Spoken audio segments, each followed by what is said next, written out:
Salve, turma querida. Semana de 4 a 11 de dezembro de 2024. Olha, eu diria que é uma aula histórica. Histórica. Aula para você guardar pro resto da sua vida, né? Porque nós temos dois eventos, um que envolve o Brasil ao longo dessa última semana e o outro que envolve o Oriente Médio. E então eu considero aí que você tenha muito respeito por esse assunto, né? Porque ele é um tema que eu entendo ser, são temas que eu entendo ser cruciais para a atualidade, né? Cruciais para o destino de uma economia mais globalizada, né? E também o que será que vai acontecer no Oriente Médio daqui para frente. Então, acho que com os slides, a gente apontando aqui, não só disso tratarei, mas a gente vai tentar destrinchar, não se preocupa, vá com calma. Eu sempre sugiro, para você ter mais clareza, um mapa na sua mão, dá um pause, que você pegar, abrir um mapa aí, Mundi, vai te ajudar muito, tá? Então vamos lá para os slides. Deixa eu ficar pequenininho. Olha, turma, então tá aí os contatos, segue a gente lá no Instagram, né? Para quem está assistindo pela primeira vez, eu publico notícias que eu considero relevantes quase todo dia. O contato do WhatsApp é contato para a gente analisar, edital, para quem tem interesse nos livros de questões inéditas de atualidades, né? Que eu publico e que te ajudou muito. Estou quase acabando. Prometo que até o dia 20 de dezembro eu termino. Faltam 4 ou 5 questões para eu terminar o último livro que trata de temas de setembro a dezembro. Me cobrem, que eu estou quase acabando, tá? Então, e aí, fica até o final que eu te explico melhor. Semana de 4 a 11 de dezembro, sempre eu coloco esse título inicial para você ter esse acompanhamento temporal, né, dos fatos. E começamos com o Brasil. Olha aí, finalmente o maior bloco econômico do mundo. O maior bloco econômico do mundo. Mercosul e União Europeia anunciam acordo de livre comércio depois de 25 anos de negociação. Isso foi feito na sexta-feira, lá em Montevidéu, no Uruguai. Tá? Então, calma que não é assim da noite pro dia. Tá? Deixa eu até sair daqui para você poder ver com mais detalhes o slide. Né? Eu estou meio resfriado, tá, pessoal? Desculpa aí. A assinatura do acordo só acontece depois que os textos passarem por uma revisão jurídica e serem traduzidos para os idiomas oficiais dos países envolvidos. Tá? Depois de um acordo inicial alcançado em 2019, foram retomadas nos últimos meses a pedido da Comissão Europeia, que determina a política comercial para toda a União Europeia. Vamos ver o que está previsto por esse acordo, embaixo ali, né? Tem o objetivo de reduzir ou zerar as tarifas de importação e exportação entre os dois blocos. Estão previstos tratados em temas importantes, né? Cooperação política, cooperação ambiental, livre comércio entre os dois blocos, não tem mais imposto sobre produto importado, então o que a gente vai comprar, carro mais barato da Europa, bebidas, aquilo que os europeus são fortes, até maquinário, né? Na Alemanha, e eles não pagarão mais impostos sobre as nossas commodities, né? Que são o Mercosul, que envolve Brasil, Paraguai, Uruguai, Argentina e agora a entrada da Bolívia, né? Harmonização de normas sanitárias, né, sobre doenças, proteção de direitos de propriedade intelectual e abertura para compras governamentais. Em outras palavras, aquilo que já existe dentro da União Europeia vai existir agora com o Mercosul junto, tá? Que já tem lá nos Estados Unidos, México, Canadá. É um bloco econômico. Não vai ser implementado, tem que ser votado pela União Europeia e tal. A França está resistindo muito, mas será o maior bloco econômico, e todo mundo viu essa assinatura, está difícil, como muito próspera. Tá? Vamos ver mais detalhes. Tem mais slide aqui.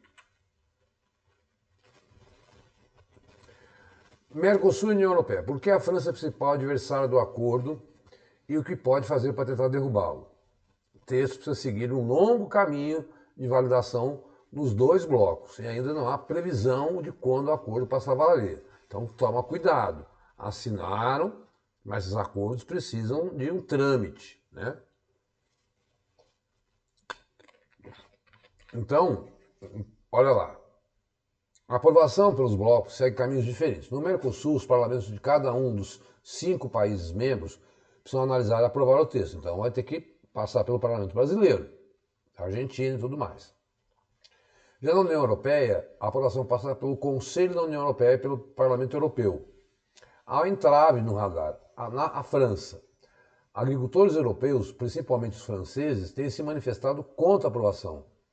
A França é um dos maiores produtores agrícolas da União Europeia e deve ser bastante prejudicada pelo acordo, já que a América do Sul tem grandes produtores de grãos e alimentos. Os trabalhadores alegam que haveria uma concorrência desleal. Então, o presidente francês classificou como inaceitável em seu estado atual. Já a ministra do Comércio da França afirmou que o país lutará contra a conclusão desse acordo. A luta não acabou. Isso não vincula os Estados-membros, cabe ao Conselho Europeu. Além da França, outro país que já é o acordo é a Polônia, a Áustria, Holanda e Itália também estão divididas sobre o assunto. Se a França conseguir influenciar, precisa de 15 membros, tá? Há chance de que o acordo não saia. Então, este é um grande entrave para o acordo. Então, muita calma. Qual é a história? Assinaram.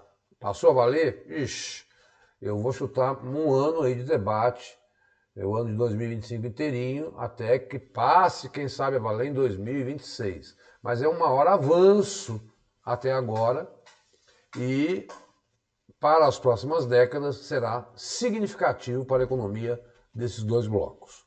Isso se a França deixar, né? Aqui eu coloquei, quais são os próximos passos para a implementação desse acordo. Imagina, você demorou 25 anos negociando, né? Em nota, a União Europeia diz que o fim das negociações na sexta constituiu apenas o primeiro passo em direção à conclusão do acordo. Agora, o texto precisa seguir um longo caminho, né? Então, olha lá.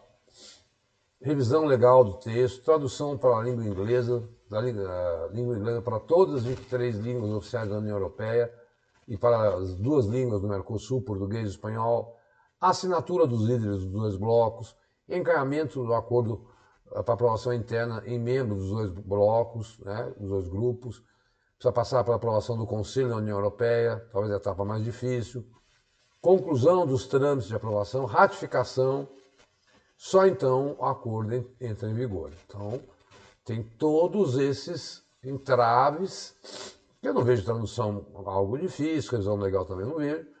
O difícil é passar lá na União Europeia, porque eles entendem que, e realmente é verdade, a nossa produção de alimentos vai impactar os agricultores que já se manifestam muito na França há muito tempo. Esse ano, em vários países da Europa, nós tivemos manifestações, aquela história dos tratores, né, contra esse acordo, mas os líderes aí que se reuniram no Uruguai entenderam que é viável e vai dar mais competitividade.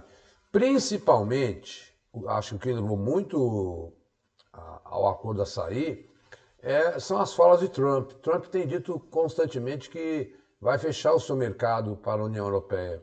Então a União Europeia precisaria abrir novos mercados. E o Mercosul é um mercado, só o Brasil são 200 milhões de habitantes, né? Então chegamos a quase 300 milhões de pessoas aqui no Mercosul. Então, é um potencial muito grande para o mercado europeu também. Então, não adianta pensar só no setor agrícola. Uma solução seria ele dar subsídios aos agricultores franceses, coisa que ele já faz, né? O governo francês. Que não anda nada bem das pernas, né? Vamos falar da política francesa. Gente, olha aí, estamos chegando no final do ano, alguns balanços. Seca recorde impõe estado de escassez hídrica inédito no Brasil, com 5 bacias em pior nível. Áreas do rio Xingu, Tapajós, Purus, Madeira e Paraguai enfrentaram em 2024 cenário nunca antes registrado, comprometendo 26% do território nacional. Mudanças climáticas, cenário trágico e recorde para os rios brasileiros. Pela primeira vez em mais de um século de medições de volume, 5 grandes bacias têm decretado oficialmente estado de escassez hídrica, e é pela Agência Nacional de Água e Saneamento, né? Então, pegando principalmente a região norte e centro-oeste. Tá? Então, dá uma lida. O que é escassez hídrica? Não é uma mera formalidade.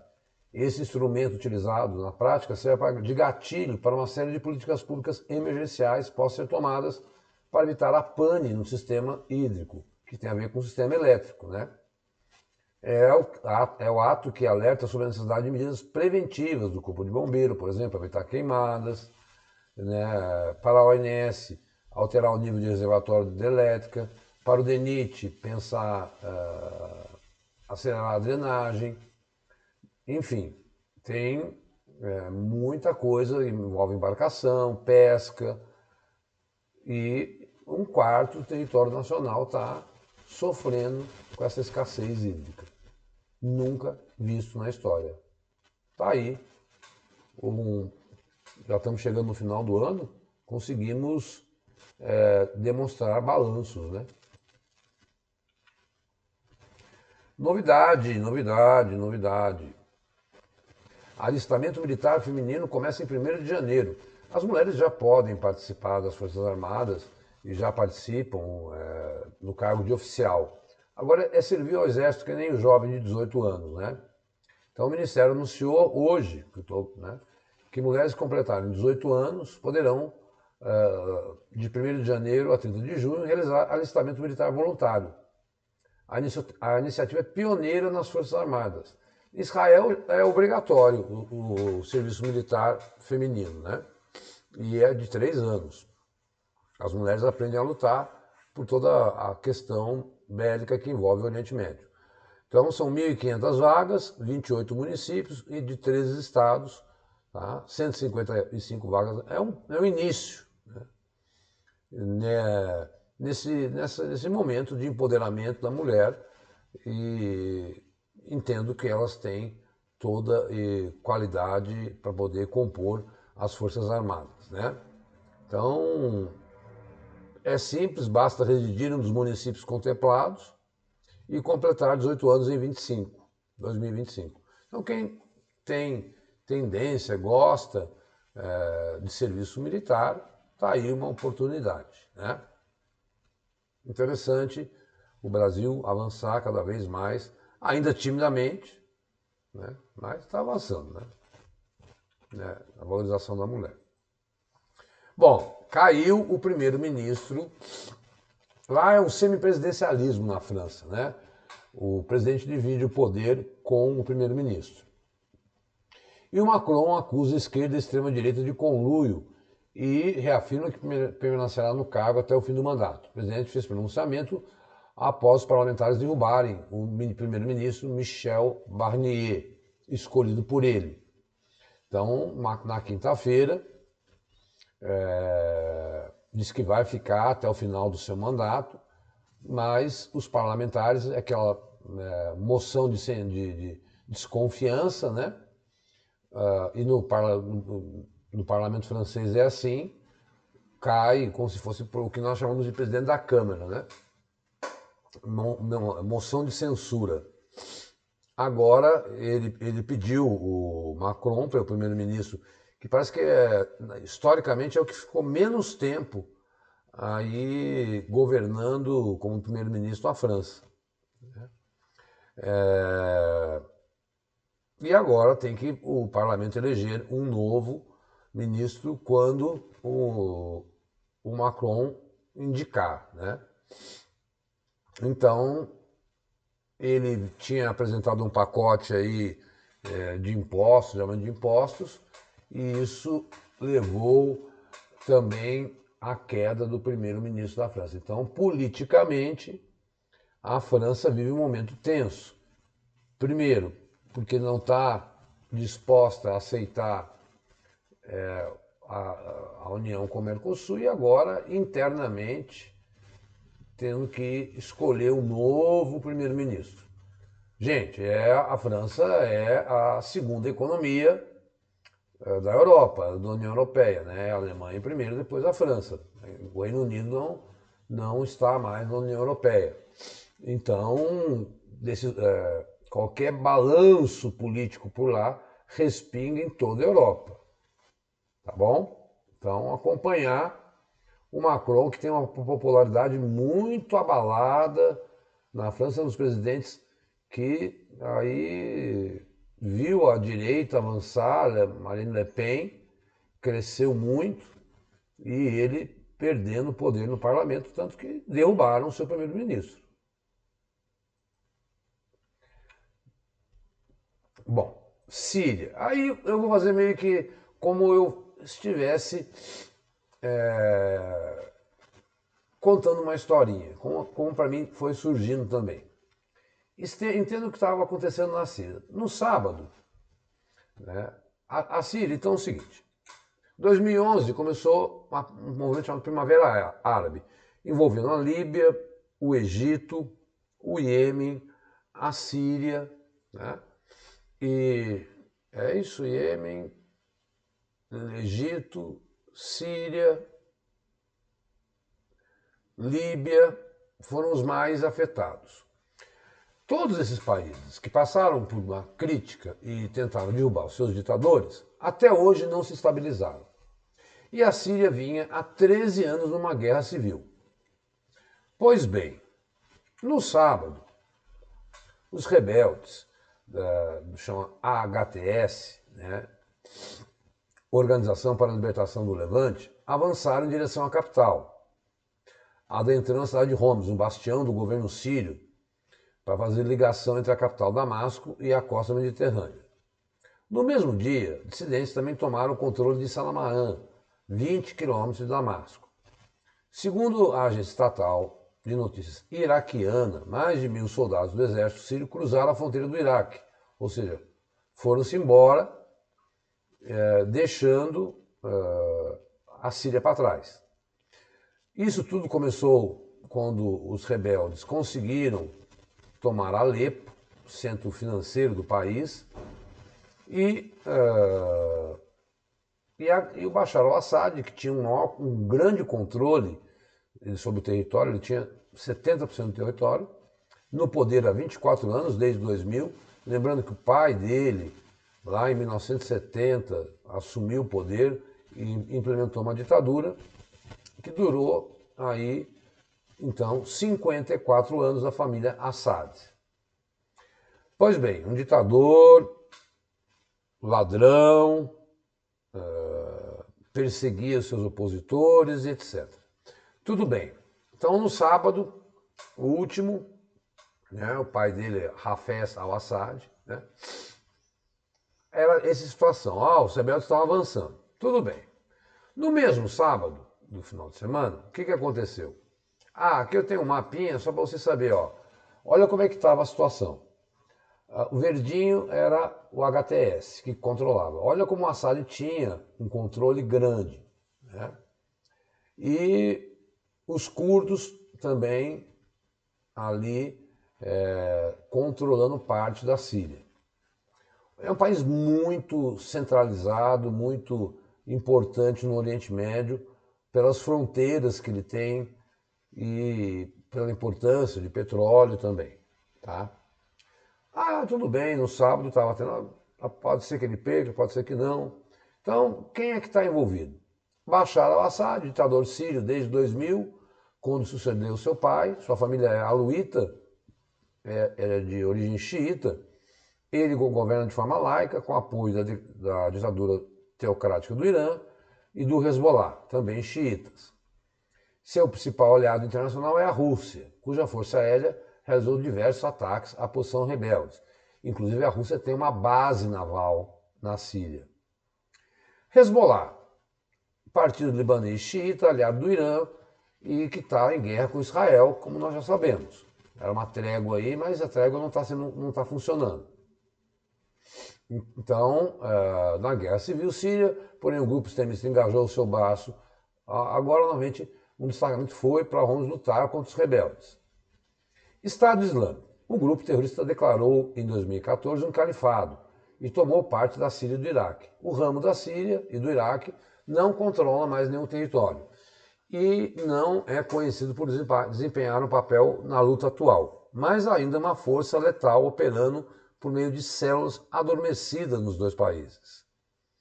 Estados Unidos e Israel. Tanto os Estados Unidos quanto Israel conduzem ataques ocasionais na Síria contra o governo de Bashar al-Assad. Por quê? Porque entendem aí... acho que eu joguei para cá. Joguei, tá aí. Entendem que, tendo a Rússia e o Irã como aliados, e que são declaradamente inimigos dos Estados Unidos e Israel, então os Estados Unidos e Israel queriam a queda de Bashar al-Assad. Turquia. A Turquia também tem forças na Síria e tem influência com ampla aliança de forças de oposição que invadem Alepo. Curdos, uma força militar curda conhecida como Forças Democráticas Sírias, controla territórios no nordeste do país, na fronteira com a Turquia e o Iraque.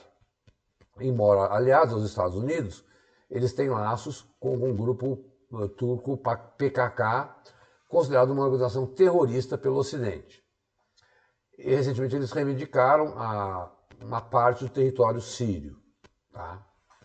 Bom, então é esse cenário. Tá? De um lado, o Assad, a família dele há 50 e tantos anos, o Irã, o Hezbollah e a Rússia. Do outro lado, Estados Unidos e Israel, os curdos ali no meio e a Turquia, eu já explico isso, no meio, envolvida nesse conflito, que todo mundo dizia que o Assad tinha vencido, estava muito forte e tal.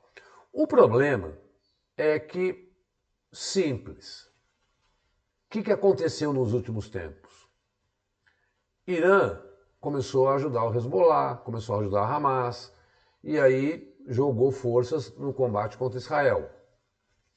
Rússia em guerra com a Ucrânia, que eram os grandes aliados de Bashar al-Assad. Ora, então, o Bashar al-Assad ficou meio sozinho, isolado e sem o apoio desses dois países fundamentais na região. Porque Hezbollah, Irã e Rússia, que davam sustentação a ele, estão envolvidos em outros conflitos que nós já sabemos. Sábado está acontecendo isso. Bom, no mesmo sábado também, deixa eu sair daqui, o presidente da Coreia do Sul, aquele que eu gravei a aula passada, que tentou decretar uma lei marcial, tentou dar um golpe de Estado, foi votado o impeachment dele no sábado. A oposição precisava de pelo menos 8 votos do partido. E ele sobreviveu ao pedido de impeachment, porque no início da votação, vários deputados aliados dele deixaram o plenário em protesto ao pedido do partido do presidente, e enquanto debatiam a moção, ou seja, não conseguiram a maioria, são 2/3, e conseguiram 192, precisavam de 200 votos. Ele fica no poder, pediu desculpas na última, logo depois, muito impopular, né? Mas está sobrevivendo. Hoje, o ministro da Defesa dele tentou se matar.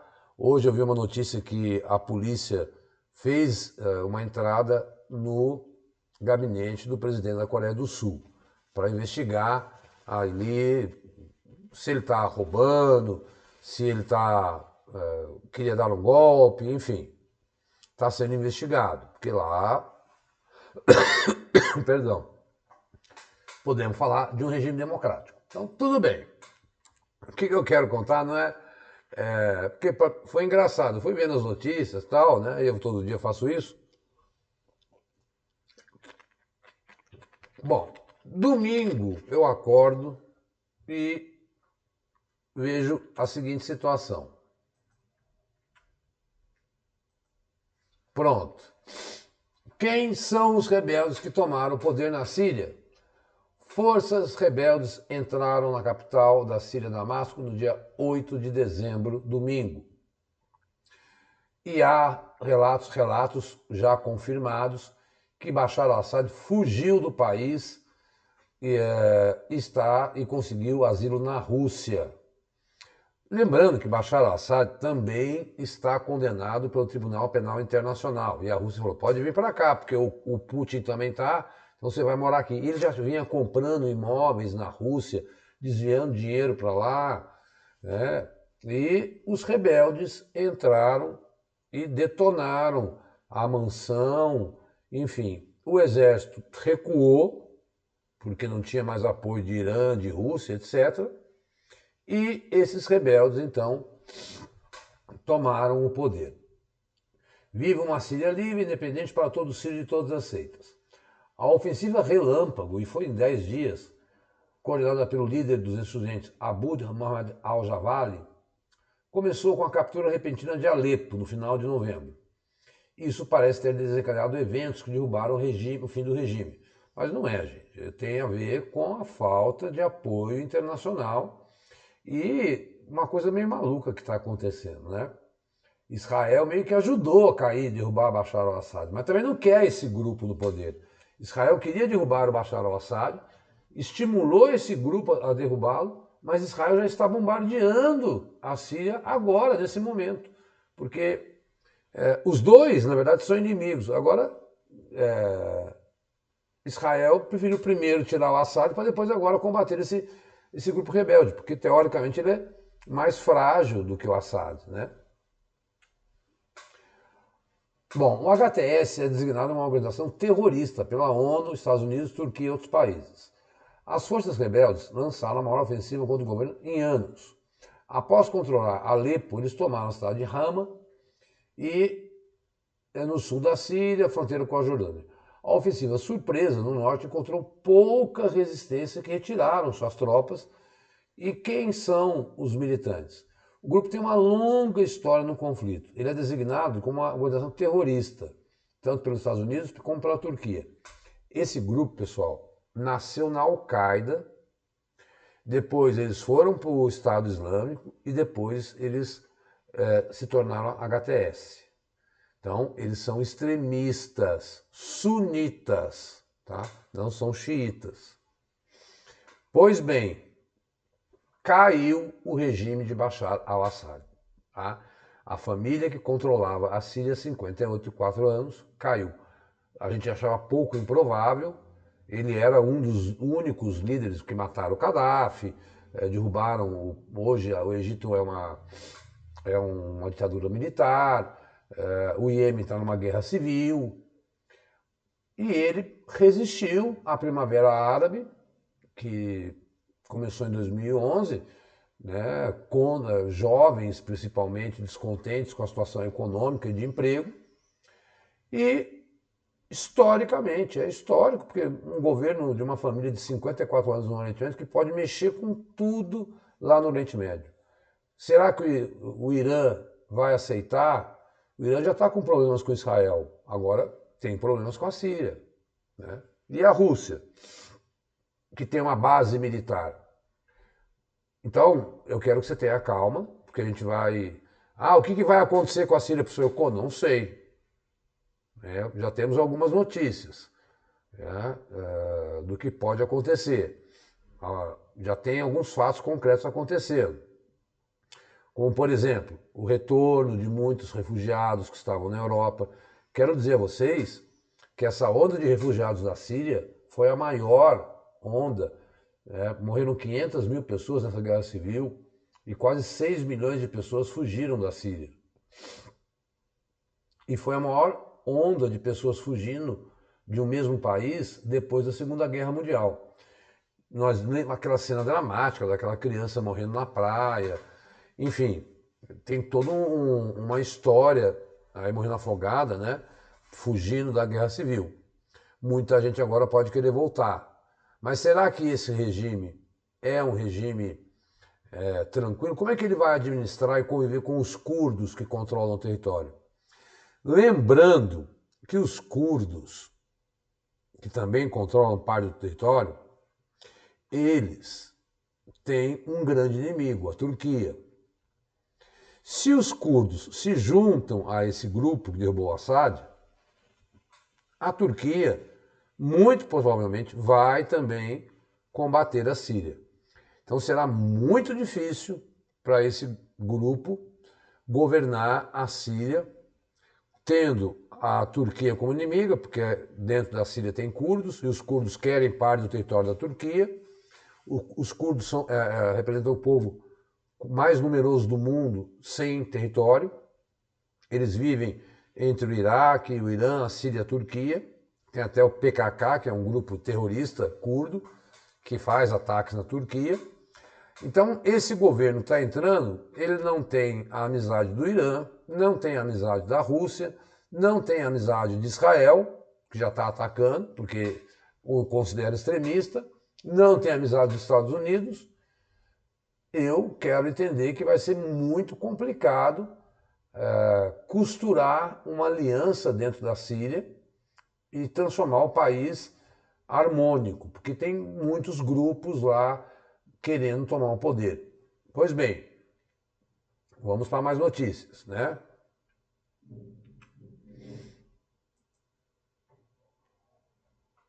Deixa eu jogar para cá. Deu uma travadinha aqui, mas é normal. Tá rodando, isso. Bom, volta para cá. Deixa eu colocar aqui. Tá. O que é Hayat al-Assad? HTS foi criado com um nome diferente. Ele surgiu lá como Al-Nusra, né, ligado à Al-Qaeda. O líder do Estado Islâmico também está envolvido na sua formação. O HTS foi considerado um dos grupos mais eficazes e mortais contra o presidente Bashar al-Assad, mas sua ideologia jihadista parecia ser uma só força motriz. Na época, o grupo foi visto como opositor do principal coalizão rebelde sob a bandeira da Síria Livre. Em 2016, rompeu publicamente com a Al-Qaeda, dissolveu a Al-Nusra e criou essa nova organização, né? Já faz algum tempo que o HTS estabeleceu sua base na província noroeste de Idlib, onde ocupava o governo local. Então, para você ter uma ideia, que esse grupo não é flor que se cheire, né, na linguagem popular. De onde ele veio, né, do Estado Islâmico e da Al-Qaeda, tá? Mas ele tem a característica de querer a Al-Qaeda e o Estado Islâmico querem um mundo islâmico maior. Eles não, eles querem governar a Síria, tá? Pronto, agora acho que a gente chegou aqui a uma notícia de hoje, né? A Síria, eles conseguiram, então, quem é que vai governar? Vamos ler essa manchete com calma. Novo primeiro-ministro da Síria promete garantir direitos a todas as religiões. Mohamed al-Bashir, que pertence ao grupo rebelde, foi nomeado para comandar o país interinamente até março. Então, aí, tá, até março nós temos um primeiro-ministro interino, até que faça uma eleição, até que se organize os partidos, tal, é o que se espera. Ou os Estados Unidos de Trump podem intervir, ou uma missão de paz da ONU. Há muita especulação ainda. Por enquanto, o que se tem hoje, 11 de dezembro, e atualidades é assim, é que temos um governo interino com um primeiro-ministro, liderado por islamistas, que derrubou, garantirá o dia de todos os grupos. O recém-nomeado admitiu o comportamento equivocado de alguns grupos islamistas, que levou a que o significado do Islã fosse distorcido. Em uma entrevista que ele deu lá pelo Corriere da Sera, querendo botar panos quentes nos extremistas. Especificamente porque somos islâmicos, garantiremos o direito de toda a população de todas as religiões na Síria. Ou seja, está querendo fazer uma aliança com os curdos. Al-Bashir também pediu aos milhões de sírios que fugiram para o exterior que retornem ao país. Então temos um primeiro-ministro que o HTS nomeou, ligado a eles, óbvio, interino, que vai fazer uma transição para um governo que nós vamos ver qual vai ser o desenho. Não tem um desenho ainda. Na entrevista, Bashir instigou cerca de 6 milhões, um quarto da população, a reconstruir e florescer o país, onde sunitas, alauítas, cristãos e curdos convivem com dificuldades. Então veja aí, nós temos várias facções dentro do islamismo, a alauíta é uma delas, minoria, mas é também um grupo religioso islâmico. A Síria, devastada por 13 anos de uma guerra civil, que deixou 500 mortos, agora é um país livre, que conquistou seu orgulho e dignidade, afirmou. Sim, o mundo comemorou a derrubada de Assad, porém quem entrou no lugar não significa que foi uma vitória democrática de um grupo pacífico que quer ligado ao Ocidente. Não, é um grupo extremista islâmico. Então, não saiu de um lugar da paz para um lugar do conforto. No lugar da ditadura para um conforto. Né? O país não terminará em outra guerra, garantiu na véspera Al-Jalani, o chefe, que liderou a ofensiva rebelde lançada. Todavia, Jaloni, que agora usa o seu verdadeiro nome, Ahmed al-Sharaa, declarou que funcionários do regime de Assad envolvidos em tortura de prisioneiros não serão anistiados. Ou seja, vai começar uma verdadeira caçada às bruxas a todos aqueles que apoiaram Bashar al-Assad. Ele, sua família, seus mais próximos governantes conseguiram fugir. Mas muita gente ficou e muito soldado que defendeu Assad ficou. E isso deve levar a um conflito interno, porque foram 13 anos de luta, muita gente, muitos civis morreram, tem muita gente que era contra Bashar al-Assad, que está lá presa, que está sendo solta, e que vai querer estabelecer um critério de vingança. Então, é histórico? É delicado? Porque envolve os curdos, envolve como será o novo governo de Trump, mas, por enquanto, a gente tem que saber o seguinte, caiu o regime de Bashar al-Assad. Quem governa? Um grupo extremista islâmico, que nomeou um primeiro-ministro para fazer a transição e harmonizar o país. Acontecerá isso? Na atualidade, você sabe que eu posso chegar e falar assim, olha, daqui a uma semana eu posso vir aqui e dizer, olha, sabe aquele grupo que eu falei que tomou poder na Síria? Caiu. É simples assim. É o que temos. Então, por isso a gente vai colocando as datas e dizendo, olha, preste atenção que isso é um fato. De qualquer forma, Bashar al-Assad caiu. Ele pode voltar? Não sei, não acredito. Né? Acho que ele vai preferir ficar onde está, porque, enfim, estão destruindo toda a estrutura que ele tinha, né? E como ele já tem muitos negócios na Rússia e tem o apoio do Putin internamente, então vai viver como um marajá lá, um ricaço na Rússia. Enfim, aula importante porque acordo do Mercosul, o presidente da Coreia do Sul sobreviveu e está aí todo esse dilema que a Síria passa a viver agora. Mais um tempero para o Oriente Médio que já vinha vivendo o conflito de Israel com Hamas, de Israel com Hezbollah e agora uma mudança de governo na Síria, Israel com o Irã. Não está nada fácil 2024 para o mundo, né? Até o Papa Francisco falou, olha, vamos parar com essas guerras que estão tomando conta do planeta. Então, um ano muito importante para você fazer esse levantamento dos conflitos e estar aí preparado para qualquer questão de atualidades que envolva o Oriente Médio especialmente, né? Bom, esses são os famosos, que eu chamo de livros, né? Porque eles têm mais de 100 páginas e os períodos que eles abrangem. Então, eu desde primeiro 17 eu comecei em dezembro do ano passado, mas ele tem 90% deles são questões de 2024. Por que eu falo isso? Porque atualidades pede sempre o ano anterior, tá? O 18, temas de fevereiro a 30 de abril, o 19 de abril, cada exemplar desse eu faço a R$25. É o preço de uma cerveja Heineken aí, tá? Dá um trabalho de 2 meses para escrever. E são questões que eu bolo em cima desses temas, logicamente que serve para concurso municipal, estadual e federal.